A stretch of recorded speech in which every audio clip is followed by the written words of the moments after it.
I've got a question for you. What do you think is the most important piece of equipment I use to do my work? Okay, I love good glass just as much as the next guy, but it isn't my lenses. I've put a lot of time and money into building my cinema rig, but my red is not my most important piece of equipment. In all honesty, the most important thing I use in my craft is this. No, not my office. This. Well, not the mirror. Light is the most important part of what I do. Painters shape paint, musicians shape sound, and cinematographers, well, they shape light. Light is our medium. It's the foundation of everything that we do. It doesn't matter what lens you use or what sensor your camera has, full frame, crop sensor. Without light, you have no image. Every step of the cinematography process is based around light. Before I ever press record, I'm thinking about what sort of lighting setup I want to achieve, how I want the image to come across. I have to think about what that light will hit, and just as importantly, what it won't hit to create the image I want. That image enters the lens and hits the camera sensor, but doesn't just stop there. In post, everything I do is in an effort to shape and color and optimize that light. And if I do my job correctly, when that light is emitted from your screen and finally meets your eyes, it's one of the last things you notice. For a lot of independent creators, lighting is often one of the most overlooked parts of the process. At least it was for me when I first began my filmmaking journey. Because let's face it, the other components like your lens or your camera often outshine it, no pun intended. But if you take a look behind the scenes of any major production, you'll quickly realize that lighting is the #1 priority when they begin to set the scene and prepare to bring their visions to life. This is because professional filmmakers understand one critical truth that a lot of hobbyists and freelancers just simply don't. Good lighting is invisible. Bad lighting is impossible to miss.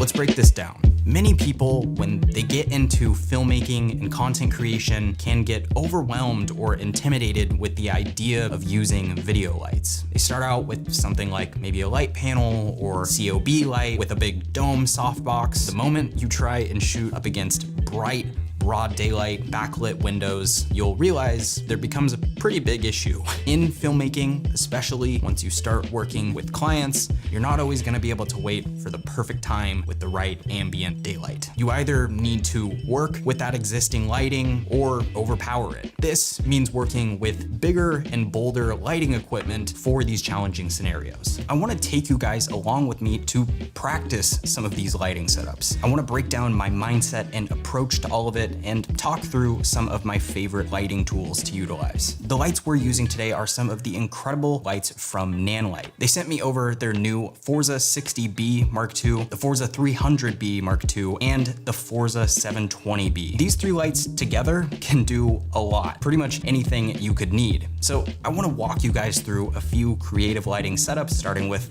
this talking head shot here up against these windows.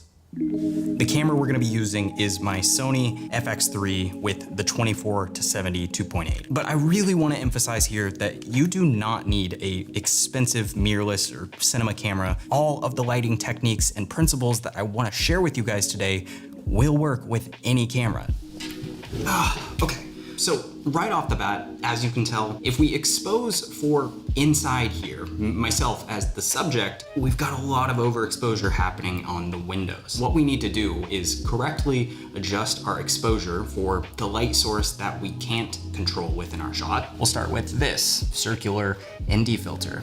And now we should be able to adjust our exposure to get these windows under control. The first thing I want to do is bring in a key light, probably right around here, just off the side of our shot. For this setup, I decided to use the Forza 300B Mark II, and I wanted to achieve a very soft quality of light. Instead of using a standard dome softbox, I ended up bouncing the light off a 5-in-1 reflector and diffusing it through another large scrim. This lighting setup is called a book light, and it offers an extremely soft and naturally wrapping light. Our goal with lighting the shot is to essentially kind of trick you into believing that it's the big sliding glass windows shadows on the right side of the frame that are naturally providing the light on myself as the subject. I want to use one more light to really help sell this shot. Splotches of hard sunlight are so naturally occurring in the world, and used strategically in a setup like this can really elevate the quality of your shot. I used the Forza 60B with the spotlight attachment to add a nice little hit of hard light in the frame. Spotlight attachments are amazing for the control that they offer, but also the shadow quality and light quality is very reminiscent of sunlight because of how sharp and defined the shadows will look coming from this light. We can even take and use our Nanlink app here and change the color temperature of this light. Maybe make it a bit warmer.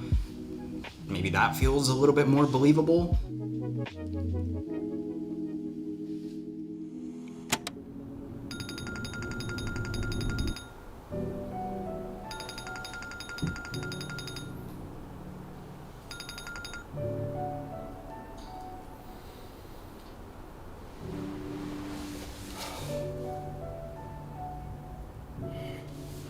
My goal with this scene was to create the classic wake up first thing in the morning, sunlight hits your eyes. While this setup may seem pretty simple, it was a bit more challenging to accomplish here because of the way our room was set up. This window is eastern facing. There's some apartments kind of directly across the way, and so we don't really actually get any direct sunlight into this room. The blinds that we have in this window are a blackout blind, and so I decided to grab an extra curtain that we'd had from our old apartment, hang that up on a C-stand to create a fake curtain. With all the interior lights off, we can see the shot overall looks pretty interesting. Definitely a certain type of vibe here, but again, we want that bright morning sunlight. To do this, we're gonna use the Forza 720B with the Fresnel and barn doors. The 720B has an incredible amount of power, and even though we're shooting in broad daylight with quite a bit of ambient light level, we can easily fake sunlight. Not to mention, it's also bicolor, so we can nicely tune that color temperature to get that perfect color separation and that warm morning light. The Fresnel attachment is great because not only can we better shape the beam of the light, being able to spot or flood it and cut the light with barn doors, but it also increases the output of the light by a fairly considerable amount. I adjusted the curtains just a bit to allow some of that light to come in, and we can kind of have a hard streak of light kind of rake across the bed. It's like what we'll see hit my face. Because the walls in our bedroom are white, there was enough sort of just natural fill happening from the single light. We have tons of areas of light and dark throughout the frame, creating really, really nice contrast. I love the way the hard light hits the back wall on the right side of the frame. I really think it helps to kind of draw your eye to myself laying down in the bed as you see me kind of reach up and turn off my phone alarm. My wife helped me by playing with the curtains and kind of wiggling them as if wind was kind of blowing through the window. Typically when you come in for coverage and you're getting these closer angles, more often than not, you'll want to move the light source in closer to create a more flattering light, but I love the way this hard source looks, the quality of light. The 720B with the Fresnel, I think, plays perfectly as recreating natural sunlight here.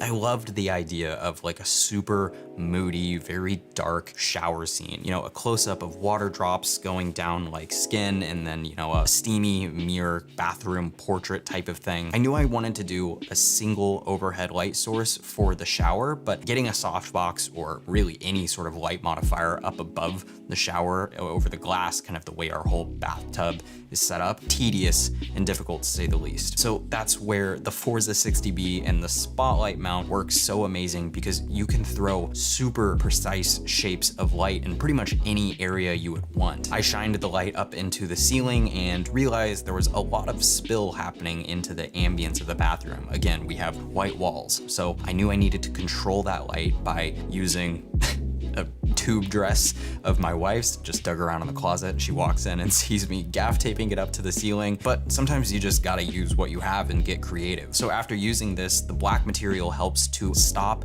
the spill of all of the extra light throughout the bathroom and makes that single overhead light feel much more directional, exactly like what I had in mind for this shot. For the mirror shot, we did the same thing, just used the Forza 60B and the spotlight to put a tube-shaped light right on the corner of the mirror. I also used this little softbox case thing wedged just to, again, help kind of control some of that spill into the bathroom to make sure we keep good contrast levels. Add in a little bit of steam from this little handheld clothes steamer and turn on the bathroom sink to full blast, so it's just like more steam coming up, and I think we kind of nailed this one, to be honest. These new version 2 lights from Nanlite are incredible. On the 300B, not only does it have an updated design with the ballast and the head itself, but we also have green and magenta shift built into the light. This makes it extremely simple to color match it up against other light sources that might have a little bit of green or magenta cast. Nanlite's continued commitment and effort to creating lighting equipment that is accessible and fully functional to creators and professionals, even at the highest level, is impressive, and I have really enjoyed working with these new lights.